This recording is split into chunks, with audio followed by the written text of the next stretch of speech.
नमस्कार, आप देख रहे हैं आंखों देखी न्यूज। मैं हूं आपके साथ अंजलि त्यागी। आइए बढ़ते हैं खबरों की ओर। बरेली पिपरिया मार्ग के नया गांव पुल का एक हिस्सा तकरीबन 50 फीट भरभरा कर गिर गया।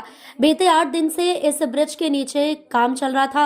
रिपेयर का काम चलने के बाद भी एसपीआरजेसी द्वारा नहीं कराया गया मार्ग बंद। गनीमत रही जैसे ही पुल गिरा, मजदूर भाग गए, लेकिन पुल के ऊपर चलने वाले वाहन नहीं रुके और 2 बाइक सवार पुल के नीचे गिर गए, जिसमें 4 लोग घायल हो गए। बड़ा सवाल, जब पुल पर काम चल रहा है तो भारी वाहन निकलने की अनुमति क्यों और पुल को बंद क्यों नहीं किया गया, और बगैर सुरक्षा के मजदूर कैसे काम कर रहे थे? 6 मजदूर अगर दब जाते तो जिम्मेदार कौन था? एमपीआरडीसी आखिर पुराने पुलों का रखरखाव क्यों नहीं कर पा रही है या ऐसे ही हादसों का इंतजार करती रहेगी? अगर ग्रामीणों की माने तो पुल कई वर्षों से क्षतिग्रस्त है। मध्य प्रदेश के रायसेन जिले में बरेली से पिपरिया तक पहुंच मार्ग के ग्राम नया गांव में 40 से 50 साल पुराना पुल भरभरा कर गिर गया, जिसमें 4 लोग गंभीर रूप से घायल हो गए, जिन्हें भोपाल रेफर कर दिया गया। वहीं एमपीआरजेसी एवं राज्य स्वास्थ्य मंत्री नरेंद्र शिवाजी पटेल घटना स्थल पर पहुंचे और तत्काल अधिकारियों को आदेश दिया कि जितने भी पुराने पुल जो 40 से अधिक वर्ष पुराने हैं, चाहे वह नेशनल हाईवे के हों या स्टेट हाईवे के, उन्हें तत्काल जांच कर सुरक्षित किए जाएं। रायसेन जिले के बरेली में नया गांव स्थित एक ब्रिज से 50 साल पुराना बताया जा रहा है, जिस पर सुधार का कार्य किया जा रहा था। उसी के चलते पुल भरभरा कर गिर पड़ा।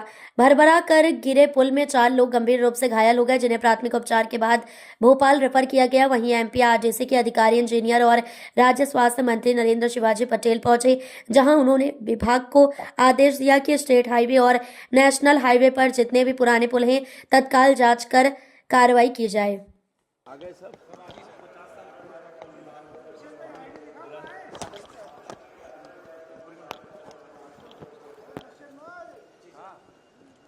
जैसा अभी अभी आपने कहा कि काफ़ी पुराना एक पुल रायसेन रोड पर गिरा है, अभी अभी इसकी जानकारी मिली है। Madhya Pradesh road development corporation के अधीन वो ब्रिज है और इसकी सूचना मिलने के साथ ही मैंने एमडी से बातचीत की है। जो प्रारंभिक जानकारी आई है वो ऑलरेडी आइडेंटिफाइड था और उस पर रिपेयरिंग का काम भी चल रहा था, लेकिन इसी दौरान ये हादसा हुआ है जो निश्चित रूप से नहीं होना चाहिए था। और इसके कारणों पर विस्तृत चर्चा के लिए भी मैंने कहा है और विस्तृत जानकारी के लिए भी मैंने कहा है। तो विस्तृत जानकारी के साथ ही आपको विस्तार से हम जानकारी दे पाएंगे इसके कारणों के बारे में। लेकिन इतना मैं ज़रूर कहना चाहता हूँ कि इसके लिए जो भी दोषी होंगे उनके खिलाफ निश्चित रूप से कार्रवाई सही लगा रही है। इसलिए सही लगा रही है कि आखिरकार ये तो उनके ही कार्यकाल का बना हुआ पुल है। देखिए, ऐसे में ये राजनीति करना दुर्घटनाओं पर अच्छा नहीं है। ये घटनाएं नहीं होना चाहिए। अब जो उनके कालखंड के बने हुए पुल हैं उसमें भ्रष्टाचार है तो फिर बेहतर है कि वो ठीक से बता सकते हैं। लेकिन आज हमारी कोशिश है, एक तरह से ये कोशिश चल रही है कि ऐसी उन सभी चीज़ों को रोका जाए जिनके कारण से दुर्घटनाएं होती हैं, जिनके कारण से गुणवत्ता से समझौते होते हैं। और इसीलिए माननीय मुख्यमंत्री जी के नेतृत्व में लोक निर्माण विभाग एक तरह से नए तरह से चीज़ों को समायोजित करने में अपने कार्य को पूरा कर रहा है और मैं उम्मीद करता हूं कि आने वाले समय में इसके बेहतर परिणाम सामने आएंगे।